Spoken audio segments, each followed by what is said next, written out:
खूंटी के टकरा गांव में मनाई गई जयपाल सिंह मुंडा की जयंती।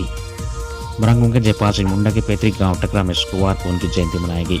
इस अवसर पर खूंटी सांसद कालीचरण मुंडा, विधायक रामसूर्य मुंडा, विधायक सुदीप गुड़िया, पूर्व सांसद अर्जुन मुंडा, पूर्व विधायक नीलकंठ सिंह मुंडा सहित अन्य लोगों ने गांव जाकर स्वर्गीय जयपाल सिंह मुंडा की समाधि में माल्यार्पण कर उन्हें श्रद्धांजलि अर्पित किया। मौके पर खूंटी सांसद कालीचरण मुंडा ने कहा कि जयपाल सिंह मुंडा की बदौलत ही आज आदिवासियों को संविधान में कई विशेष अधिकार मिले हैं। वहीं जिला प्रशासन की ओर से उपायुक्त लोकेश मिश्रा, एसपी अमन कुमार, परियोजना निदेशक IDDA आलोक कश्यप सहित अन्य अधिकारियों ने भी टकरा में मरंगों के जयपाल सिंह मुंडा को श्रद्धांजलि अर्पित किया। इस अवसर पर मरंगों के जयपाल सिंह मुंडा जयंती समारोह की आयोजन समिति की ओर से सांस्कृतिक कार्यक्रम और फुटबॉल खेल का आयोजन किया गया। टकरा गांव में पूर्व मुख्यमंत्री सह पूर्व सांसद अर्जुन मुंडा ने मरंगों के जयपाल सिंह मुंडा को श्रद्धांजलि अर्पित किया। उन्होंने टकरा गांव में स्थित स्वर्गीय जयपाल सिंह मुंडा के समाधि में माल्यार्पण किया। इस अवसर पर उन्होंने पत्रकारों से बात करते हुए कहा कि मरंगों के जयपाल सिंह मुंडा महान विभूति थे। वे हॉकी के महान खिलाड़ी होने के साथ साथ संविधान सभा के सदस्य एवं झारखंड आंदोलन के अग्रणी नेता भी थे। कोहरे की वजह से NH39 पर हुआ सड़क हादसा, वाहनों के परकच्चे उड़े। पलामू में शुक्रवार की सुबह घने कोहरे की वजह से ट्रक और यात्रियों से भरी बस में टक्कर हो गई। इस भीषण सड़क हादसे में 3 लोगों की मौत हो गई। हादसा मेदिनीनगर रांची मुख्य पथ पर सतबरुआ थाना क्षेत्र के कसियाडीह के पास हुआ। टक्कर इतनी जबरदस्त थी कि दोनों ही वाहनों के परकच्चे उड़ गए। इस घटना में 5 लोग गंभीर रूप से जख्मी हुए हैं। वहीं 10 यात्रियों को हल्की चोटें आई है। NH39 पर हुए इस हादसे की सूचना के बाद मौके पर पहुंची पुलिस ने घायलों को सतबरुआ के नवजीवन अस्पताल में भर्ती कराया। मृतकों में उत्तर प्रदेश के एटा जिले के कलुआ थाना क्षेत्र अंतर्गत टोलो गांव निवासी ट्रक ड्राइवर पुष्पेंद्र कुमार, गढ़वा जिले के चपरवार खुर्द का रहने वाला बस चालक भूषण कुमार पांडे और सतबरुआ के मुक्ता गांव के रियासत मियां शामिल है। प्रत्यक्षदर्शियों के अनुसार सुबह 7:30 बजे के करीब घने कोहरे की वजह से हादसा हुआ। सुबह कोहरे के कारण सड़क पर विजिबिलिटी काफी कम थी। JPS बस रोज की तरह मेदिनीनगर बस स्टैंड से यात्रियों को लेकर रांची जा रही थी। इसी दौरान रांची की ओर से आ रहे ट्रक से आमने सामने भिड़ंत हो गई। टक्कर इतनी जोरदार थी कि दोनों वाहनों के ड्राइवर के केबिन पूरी तरह क्षतिग्रस्त हो गया। शोर सुनने के बाद स्थानीय ग्रामीण मौके पर पहुंचे और लोगों को बचाने में जुट गए। इधर हादसे की वजह से नेशनल हाईवे पर कुछ देर के लिए परिचालन ठप हो गया। दोनों और वाहनों की लंबी कतारें लग गई। बाद में क्षतिग्रस्त वाहनों को सड़क किनारे किया गया, जिसके बाद जाम खत्म हुआ। BJP पार्टी ने गठबंधन सरकार पर किसानों से वादा खिलाफी का लगाया आरोप। झारखंड BJP ने हेमंत सोरेन सरकार पर हमला बोला है। पार्टी का कहना है कि सरकार किसानों के साथ वादा खिलाफी कर रही है। ये बातें पार्टी के प्रदेश अध्यक्ष बाबूलाल मरांडी ने कही है। उन्होंने सरकार से मांग की है कि वे अपने घोषणा के मुताबिक किसानों से 3200 रुपये में अनाज की खरीदारी करें। बाबूलाल मरांडी ने कहा कि सरकार को यह सोचना होगा कि किसानों को हम कैसे प्रोत्साहित करें, लेकिन ये सरकार उन्हें प्रोत्साहित करने के बजाय यहाँ की जनता को ठग रही है। BJP के प्रदेश अध्यक्ष बाबूलाल मरांडी ने रांची में आयोजित प्रेस वार्ता को संबोधित करते हुए कहा कि झामुमो और कांग्रेस ने अपने घोषणा पत्र में 3200 रुपये में अनाज खरीदने की बात कही थी, लेकिन आज वे विपरीत 2400 रुपये में अनाज की खरीदारी कर रहे हैं। उन्होंने कहा कि सरकार को यह सोचना चाहिए कि किसान कैसे आत्मनिर्भर बने, चूँकि हम सभी जानते हैं कि हम अनाज के लिए एक दूसरे राज्यों पर निर्भर रहते हैं। इसलिए सरकार को चाहिए कि वो किसानों को प्रोत्साहित करे। BJP के प्रदेश अध्यक्ष ने कहा कि हमारी सरकार ओडिशा और छत्तीसगढ़ में किसानों से 3200 रुपये में अनाज की खरीदारी कर रही है। बाबूलाल मरांडी ने इन्हीं 2 राज्यों के तर्ज पर झारखंड में भी 3200 रुपये में अनाज खरीदारी की मांग की है। साथ ही पैक्स और लैब्स में धान की कटौती कर रही पर भी लगाम लगाने के उन्होंने आग्रह किया है। जनवरी में मैया सम्मान योजना की 2 किस्तों की राशि मिलेंगी। मुख्यमंत्री मैया सम्मान योजना के लाभुकों को जनवरी में 2 किस्त के रूप में 5000 रुपये मिलेंगे। खासकर उन महिलाओं को जिन्हें दिसंबर में तकनीकी वजह से 2500 रुपये की पहले किस्त नहीं मिल सकी थी। इन महिलाओं को अब 6 जनवरी को मुख्यमंत्री हेमंत सोरेन नामकुम में खोजाटोली ग्राउंड से राशि जारी करेंगे। इसके लिए रांची जिला प्रशासन द्वारा वृहद स्तर पर कार्यक्रम का आयोजन किया जा रहा है। कार्यक्रम में 3 लाख से अधिक महिलाएं जुटेंगी। वहीं इसी महीने निर्धारित शेड्यूल के तहत 11 जनवरी को 56 लाख महिलाओं को दूसरी किस्त की राशि भी जारी की जाएगी। यानी बड़ी संख्या में महिलाओं को एक ही माह में 2 किस्तों का लाभ मिलेगा। इससे उनके खाते में 5 दिनों के भीतर ही 5000 रुपये चले जाएंगे। महिला बाल विकास विभाग के अनुसार 28 दिसंबर को मैया सम्मान योजना के तहत लाभुकों के बीच 2,500 रुपये की पहली किस्त जारी की जानी थी। इसके लिए नामकुम में कार्यक्रम की तैयारी की गई थी, लेकिन पूर्व प्रधानमंत्री मनमोहन सिंह के निधन के बाद राजकीय शोक घोषित किए जाने की वजह से कार्यक्रम को स्थगित किया गया था। हालांकि 28 दिसंबर को प्रस्तावित कार्यक्रम के तहत हर जिले के कुछ लाभुकों के बीच 2,500 रुपये की पहली किस्त दी गई थी। शेष लाभुकों के बीच मुख्यमंत्री हेमंत सोरेन द्वारा बटन दबाने के बाद राशि ट्रांसफर होनी थी। ज्यादातर महिलाओं के खाते में पैसे ट्रांसफर नहीं होने से संशय पैदा हो गया था। इस वजह से 6 जनवरी को मैया सम्मान योजना का कार्यक्रम रखा गया है। विभागीय सूत्रों ने बताया कि पहली किस्त की राशि जिलों को भेज दी गई थी, पर राशि बढ़ जाने की वजह से तकनीकी अड़चनें आई, जिसके कारण कई महिलाओं के खाते में राशि नहीं जमा की जा सकी। दिसंबर महीने में जिन महिलाओं के खाते में राशि नहीं गई है, 6 जनवरी को उनके खाते में राशि भेज दी जाएगी। पिछले 24 घंटे में 3 डिग्री सेल्सियस गिरा धनबाद का तापमान।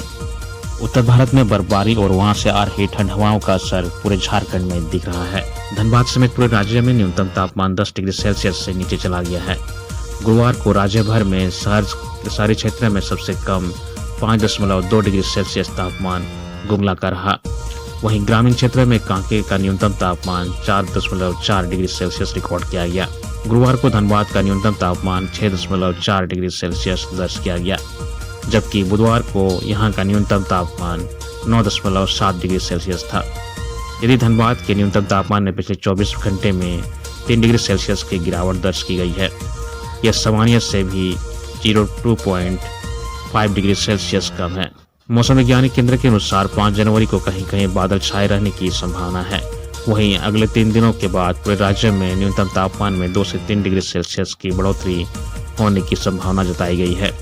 हालांकि हर दिन सुबह में कोहरा व धुंध छाया रहेगा और दिन में मौसम शुष्क रहेगा। वहीं शाम में तापमान में फिर गिरावट आने से ठंड बरकरार रहेगी। रील बनाते समय ट्रेन की चपेट में आने से 3 किशोरों की मौत। नरकटियागंज सुगौली रेलखंड के बेतिया स्टेशन स्थित पूर्वी गुमटी के बारी टोला के समीप लोकल ट्रेन की चपेट में आने से 3 किशोरों की मौत हो गई। घटना गुरुवार की शाम करीब 4:30 बजे की है। मृतकों में मुफस्सिल थाना क्षेत्र के अकबरनगर निवासी अली इमाम के पुत्र फुरकान अली, बारी टोला के अब्दुल्ला मियां के पुत्र समीर आलम व बेलदारी के केमुद्दीन कौर के पुत्र सदाब के नाम शामिल हैं। सूचना पर पहुंची रेलवे व मुफस्सिल थाने की पुलिस घटनास्थल पर पहुंची, लेकिन शव मौके से बरामद नहीं हुआ। रेलवे के ट्रैक के पास केवल खून के धब्बे मिले। पुलिस प्रशासन के पदाधिकारियों के कयास लगा रहे हैं कि शव परिजन लेकर फरार हो गए हैं। इधर घटना को लेकर आसपास के इलाके में सनसनी फैल गई है। स्थानीय लोगों की माने तो रेलवे ट्रैक पर मोबाइल फोन से रील बनाने के दौरान हादसा हुआ है। वहीं मौके पर पहुंचे डीएसपी विवेकदीप ने बताया कि परिजन शव लेकर चले गए हैं। वे पोस्टमार्टम कराने से इनकार कर रहे हैं। इधर आरपीएफ थानाध्यक्ष निरंजन कुमार ने बताया कि सूचना मिली थी कि पैसेंजर ट्रेन संख्या जो मुजफ्फरपुर से नरकटियागंज जो आती है, उसके ड्राइवर नीरज कुमार ने स्टेशन अधीक्षक बेतिया संजय कुमार को सूचना दी कि पूर्व गुमटी के समीप बारीटोला के पास मोबाइल से कुछ बच्चे रील बना रहे थे। फौरन देने के बावजूद बच्चे नहीं हटे, जिस कारण तीनों ट्रेन की चपेट में आ गए। पैसेंजर ट्रेन के चालक की सूचना पर पुलिस घटनास्थल पर पहुंची तो शव गायब थे। रेलवे ट्रैक पर खून के छींटे मिले। रेलवे मुफस्सिल थाना की पुलिस लगातार शवों की तलाश व मामले की छानबीन में जुटी हुई है। रांची में मोबाइल चोर गिरोह के सरगना समेत 4 पकड़ाए। रांची की लालपुर थाना पुलिस ने भीड़भाड़ वाले इलाके में मोबाइल चोरी करने वाले गिरोह के सरगना शिवाजी महतो और 3 नाबालिग चोर को पकड़ा है। उनके पास से 29 एंड्रॉइड व 2 कीपैड वाला मोबाइल बरामद किया गया है। यह जानकारी सिटी एसपी राजकुमार महतो ने प्रेस कॉन्फ्रेंस में दी। पकड़े गए 14 वर्ष से कम के उम्र के 2 बच्चों को CWC को सौंपा गया है, जबकि 14 वर्ष से अधिक उम्र वाले एक किशोरी को रिमांड होम भेजा गया है। उन्होंने कहा कि लालपुर क्षेत्र से जिसका भी मोबाइल चोरी हुआ है वह उचित सबूत देकर अपना मोबाइल लालपुर थाना आकर ले सकते हैं। CDSP ने बताया कि बच्चों को मोबाइल चोरी करने के प्रशिक्षण साहेबगंज के 3 पहाड़ में दिया जाता है। प्रशिक्षित हो जाने के बाद उन्हें राज्य के हर जिले में मोबाइल चोरी के लिए लगा दिया जाता है। रांची के अलावा यह हर जिले में होने वाले बड़े कार्यक्रम में यह गिरोह मोबाइल चोरी करने के लिए सक्रिय रहता है। CDSP ने बताया कि खादी मेला में 1 जनवरी को लोगों ने एक नाबालिग लड़के को मोबाइल चोरी करते हुए रंगे हाथ पकड़कर लालपुर पुलिस को सौंप दिया। लालपुर पुलिस ने उससे पूछताछ की तो गिरोह के सरगना शिवजी महतो व देव कुमार के बारे में पता चला। उसने बताया कि हेहल के बांसटोली में किराए के मकान में वह 3 बच्चों के साथ रहता था। सरगना ने मकान मालिक को बताया था कि वह बच्चों का इलाज कराने के लिए रांची आया है। बताया जाता है कि गिरोह का सरगना मोबाइल चोरी के अलावा भीख मांगने वाला गिरोह भी चलाता है। कैमरून में फंसे 27 श्रमिकों की हुई वापसी। मुख्यमंत्री हेमंत सोरेन के प्रयास से कैमरून में फंसे झारखंड के श्रमिकों की सुरक्षित वापसी हुई है। गुरुवार को 27 श्रमिकों की वापसी हुई। वहीं 11 श्रमिकों की वापसी 29 दिसंबर 2024 को हुई थी। गौरतलब है कि कैमरून में 47 श्रमिक फंसे थे। शेष श्रमिक भी भारत पहुंच गए हैं। वे 3 जनवरी की सुबह बिरसा मुंडा एयरपोर्ट रांची पहुंचेंगे। हजारीबाग, बोकारो तथा गिरिडीह के 47 सेंट्रल वेस्ट अफ्रीका के कैमरून में मेसर्स ट्रांसरेल लाइटिंग लिमिटेड के माध्यम से अगस्त 2024 से कार्यरत थे, लेकिन उन्हें पैसे का भुगतान व कंपनी द्वारा अच्छा व्यवहार नहीं किया जा रहा था। इसकी जानकारी मिलने के बाद मुख्यमंत्री ने राज्य प्रवासी नियंत्रण कक्ष को त्वरित कार्रवाई करने का निर्देश दिया था। राज्य प्रवासी नियंत्रण कक्ष ने त्वरित कार्रवाई करते हुए श्रमिकों और संबंधित कंपनी से संपर्क कर मामले का सत्यापन किया। वहीं सचिव एवं श्रमायुक्त के निर्देशानुसार संबंधित जिलों के श्रम अधीक्षकों ने नियोजकों और बिचौलियों के खिलाफ एफआईआर भी दर्ज कराई है। मुख्यमंत्री हेमंत सोरेन ने विभागीय सचिव को इन श्रमिकों का पारिवारिक विवरण संग्रह कर सरकार द्वारा संचालित योजनाओं से जोड़ने का निर्देश दिया है। इसके बाद संबंधित श्रम अधीक्षक ने श्रमिकों का विवरण प्राप्त कर उन्हें योजनाओं का लाभ देने की प्रक्रिया शुरू कर दी है। राज्य सरकार बुजुर्गों को तीर्थ दर्शन और सरकारी स्कूलों के बच्चों को शैक्षणिक भ्रमण कराएगी। झारखंड सरकार मुख्यमंत्री तीर्थ दर्शन योजना के तहत गरीबी रेखा से नीचे जीवन यापन करने वाले बुजुर्गों को तीर्थ दर्शन कराएगी। वहीं सरकारी स्कूलों के बच्चों को देश के विभिन्न राज्यों और राज्य के अंदर शैक्षणिक भ्रमण कराने की भी योजना है। योजना को लेकर राज्य सरकार ने रेलवे से भी संपर्क किया है। बुजुर्गों के तीर्थ दर्शन की योजना पर्यटन, कला, संस्कृति एवं खेलकूद विभाग की ओर से तैयारी की जा रही है, जबकि विद्यार्थियों के शैक्षणिक भ्रमण की योजना पर उपायुक्त कार्यालय के स्तर से काम हो रहा है। मिली जानकारी के अनुसार तीर्थ दर्शन और शैक्षणिक भ्रमण की योजना के लिए जनवरी से फरवरी के बीच की अवधि तय की गई है।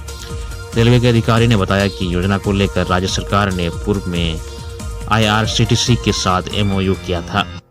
फरवरी में बुजुर्गों को तीर्थ दर्शन कराने की योजना है। मुख्यमंत्री तीर्थ दर्शन योजना के तहत 3 ट्रेनें चलाई जाएगी। बुजुर्गों को मथुरा और वृंदावन समेत अन्य जगहों का तीर्थ दर्शन कराया जाएगा। वहीं ईसाई धर्मावलंबी बुजुर्गों को तमिलनाडु के नागपट्टिनम जिले में स्थित शहर वेलंकनी ले जाने की योजना है। वेलंकनी में स्थित basilica of our lady of good health देश के सबसे बड़े और प्रसिद्ध कैथोलिक तीर्थ स्थलों में से एक है। रेलवे अधिकारी ने बताया कि विद्यार्थियों का शैक्षणिक भ्रमण के लिए 20 जनवरी की तिथि निर्धारित की गई है। शैक्षणिक भ्रमण 3 रात और 4 दिनों का होगा। इस दौरान विद्यार्थियों को बनारस, कोलकाता और पुरी ले जाने की योजना है। विद्यार्थियों के लिए रेलवे की ओर से 3 ट्रेनें चलाई जाएगी। हर ट्रेन में 824 विद्यार्थी और शिक्षक होंगे। सभी जिलों से कुल 2472 विद्यार्थी शैक्षणिक भ्रमण करेंगे। उधर राज्य के विभिन्न जिलों के 4800 विद्यार्थियों और 144 शिक्षकों को राज्य के भीतर शैक्षणिक भ्रमण कराया जाएगा। रांची सदर के सीओ 37,000 रुपये रिश्वत लेते रंगे हाथ गिरफ्तार। भ्रष्टाचार निरोधक ब्यूरो की टीम ने शहर अंचल अधिकारी मुंशीराम को 37,000 रुपये रिश्वत लेते रंगे हाथ गिरफ्तार किया है। गिरफ्तारी के बाद एससीबी की टीम ने उनके निशानदेही पर मोराबादी स्थित पुष्पांजलि अपार्टमेंट स्थित उनके फ्लैट में छापेमारी की। यहां से तलाशी के दौरान एससीबी ने 11,42,000 रुपये बरामद किए हैं। उन्होंने रिश्वत के रुपये जमीन का सीमांकन करने के एवज में लिए थे। यह जानकारी गुरुवार को एससीबी में आयोजित प्रेस वार्ता में डीजीपी सह एससीबी के डीजी अनुराग गुप्ता ने दी। उन्होंने बताया कि एक व्यक्ति की पत्नी के नाम पर 3 कट्ठा 8 छटांग जमीन चुटिया के सीरम टोली मौजा स्थित सरदार गली भट्टी टोली में है। शिकायतकर्ता की ओर से जमीन की मापी के लिए वर्ष 2023 में शिकायतवाद दायर किया गया था। इसमें एसडीओ ने 31 मार्च को शहर अंचल अधिकारी को उक्त जमीन का सीमांकन कराकर समस्या समाधान करने का आदेश दिया था। अंचल अधिकारी ने जमीन के कागजात देखने के बाद सीमांकन फीस जमा करने का आदेश दिया था। इसके बाद शिकायतकर्ता ने पहली बार 12 दिसंबर 2023 को सरकारी फीस जमा की थी, लेकिन अंचल अधिकारी द्वारा सीमांकन नहीं किया गया। इस पर शिकायतकर्ता ने दोबारा इस जमीन के सीमांकन के लिए 11 जून 2024 को फीस जमा की। इस तरह की एक ही जमीन का सीमांकन कराने के लिए शिकायतकर्ता ने 2 बार सरकारी फीस जमा की। इसके बाद शहरांचल अधिकारी मुंशी राम ने शिकायतकर्ता को फोन कर 27 दिसंबर को सिरमडोली चौक बुलाया और जमीन का सीमांकन कराने के एवज में 50,000 रुपये की मांग की। हालांकि बाद में वह 37,000 रुपये काम करने के लिए तैयार हो गए। शिकायतकर्ता रिश्वत देकर काम नहीं कराना चाहते थे, इस कारण उन्होंने इसकी शिकायत एससीबी से की। शिकायतकर्ता के आधार पर एससीबी ने एक टीम गठित कर मामले का सत्यापन कराया, जिसमें आरोप सही पाया गया। इसके आधार पर आरोपी के खिलाफ एससीबी में केस दर्ज किया गया। इसी केस के तहत गुरुवार को एससीबी की टीम ने शहर अंचल कार्यालय में छापेमारी कर मुंशीराम को 37,000 रुपये रिश्वत लेते रंगे हाथ गिरफ्तार कर लिया। डीजीपी ने बताया कि हाल ही में मुख्यमंत्री ने बैठक के दौरान भ्रष्टाचार के खिलाफ जीरो टॉलरेंस की नीति अपनाने का निर्देश दिया है। उन्होंने अंचल कार्यालय में व्याप्त भ्रष्टाचार को समाप्त करने के लिए कड़ी कार्रवाई करने का निर्देश दिया है। जमशेदपुर विमेंस यूनिवर्सिटी में फरवरी माह में होगा दूसरा दीक्षांत समारोह। जमशेदपुर विमेंस यूनिवर्सिटी का दूसरा दीक्षांत समारोह फरवरी में होने वाला है। तिथि की घोषणा जल्द ही की जाएगी। समारोह को लेकर यूनिवर्सिटी में तैयारी प्रारंभ हो चुकी है। समारोह के मुख्य अतिथि राज्यपाल सर कुलाधिपति संतोष गंगवार होंगे। समारोह में डिग्री प्रदान करने वाली छात्राओं की सूची भी तैयार की जा रही है, जबकि विभिन्न विषय में टॉपर 32 छात्राओं को गोल्ड मेडल प्रदान किया जाएगा। यह जानकारी यूनिवर्सिटी के कुलपति प्रोफेसर अंजुला गुप्ता ने डॉक्टर गुप्ता ने बताया कि 2022 से 2024 के स्नातकोत्तर एवं बीएड, एमएड व बीपीएड के छात्राओं को डिग्री प्रदान की जाएगी। छात्राओं द्वारा आवेदन किया जा रहा है। इस साल से यूनिवर्सिटी द्वारा doctor Rekha Jha excellence award for economics award की शुरुआत की गई है। अर्थशास्त्र के क्षेत्र में इस बार यह अवार्ड सोमिनी दास को मिलने जा रहा है। सोमिनी पीजी की छात्रा है। जानकारी देते हुए कुलपति डॉक्टर गुप्ता ने बताया कि डॉक्टर रेखा झा की स्मृति में उनके पति वरुण झा के द्वारा यह अवार्ड दिया जा रहा है, जिसमें कस्टमाइज मेडल के अलावा 1 लाख रुपए की नकद राशि प्रदान की जाएगी। पिछले वर्ष दीक्षांत समारोह के पहले कुलपति डॉक्टर गुप्ता ने बताया था कि छात्राओं का स्टाफ को ले जाने के लिए विश्वविद्यालय द्वारा बस की खरीदारी की जाएगी। साथ ही विश्वविद्यालय के नए कैंपस में 500 बेड वाले हॉस्पिटल का भी निर्माण जल्द शुरू होगा। सिमडेगा में पिता से भक्षक होने पर बेटी ने कर दी पिता की हत्या। ठेठाटांगर थाना क्षेत्र के कोनमेंजरा गांव में बुधवार की रात बेटी ने धार करने से अपने पिता की हत्या कर दी। गुरुवार की सुबह पुलिस ने आरोपी बेटी को गिरफ्तार कर लिया है। वहीं शव को पोस्टमार्टम के लिए भेज दिया गया। जानकारी के अनुसार बुधवार रात मांझटोले निवासी सुमारू बढ़ाई और उसकी बेटी कुंती कुमारी के बीच किसी बात को लेकर कहासुनी होने लगी। इसी दौरान आवेश में आकर कुंती कुमारी ने घर में रखी लोहे की करनी से अपने पिता के सर पर हमला कर दिया, जिससे वह गंभीर रूप से घायल हो गया। सुमारू जान बचाने के लिए घर से बाहर निकला और करीब 100 मीटर दूर जाकर गिर गया। अधिक खून बहने के कारण वहीं पर उसकी मौत हो गई। जमशेदपुर विमेंस यूनिवर्सिटी में फरवरी माह में होगा दूसरा दीक्षांत समारोह। जमशेदपुर विमेंस यूनिवर्सिटी का दूसरा दीक्षांत समारोह फरवरी में होने वाला है। तिथि की घोषणा जल्द ही की जाएगी। समारोह को लेकर यूनिवर्सिटी में तैयारी प्रारंभ हो चुकी है। समारोह के मुख्य अतिथि राज्यपाल सर कुलाधिपति संतोष गंगवार होंगे। समारोह में डिग्री प्रदान करने वाली छात्राओं की सूची भी तैयार की जा रही है, जबकि विभिन्न विषय में टॉपर 32 छात्राओं को गोल्ड मेडल प्रदान किया जाएगा। यह जानकारी यूनिवर्सिटी के कुलपति प्रोफेसर अंजुला गुप्ता ने डॉक्टर गुप्ता ने बताया कि 2022 से 2024 के स्नातकोत्तर एवं बीएड, एमएड व बीपीएड के छात्राओं को डिग्री प्रदान की जाएगी। छात्राओं द्वारा आवेदन किया जा रहा है। इस साल से यूनिवर्सिटी द्वारा doctor Rekha Jha excellence award for economics award की शुरुआत की गई है। अर्थशास्त्र के क्षेत्र में इस बार यह अवार्ड सोमिनी दास को मिलने जा रहा है। सोमिनी पीजी की छात्रा है। जानकारी देते हुए कुलपति डॉक्टर गुप्ता ने बताया कि डॉक्टर रेखा झा की स्मृति में उनके पति वरुण झा के द्वारा यह अवार्ड दिया जा रहा है, जिसमें कस्टमाइज मेडल के अलावा 1 लाख रुपए की नकद राशि प्रदान की जाएगी। पिछले वर्ष दीक्षांत समारोह के पहले कुलपति डॉक्टर गुप्ता ने बताया था कि छात्राओं का स्टाफ को ले जाने के लिए विश्वविद्यालय द्वारा बस की खरीदारी की जाएगी। साथ ही विश्वविद्यालय के नए कैंपस में 500 बेड वाले हॉस्पिटल का भी निर्माण जल्द शुरू होगा। सरायकेला खरसावां जिले में बाघ ने बेल का किया शिकार, ग्रामीण दहशत में। सरायकेला खरसावां जिले के चौका थाना क्षेत्र के तुलग्राम और समीप के जंगलों में बाघ के आने की आहट से आसपास के ग्रामीण दहशत में हैं। गांव में सन्नाटा पसरा हुआ है। बाघ पहले ही एक बैल का शिकार कर चुका है। इसके बाद बछिया को दबोचकर अपने साथ घने जंगल में ले गया।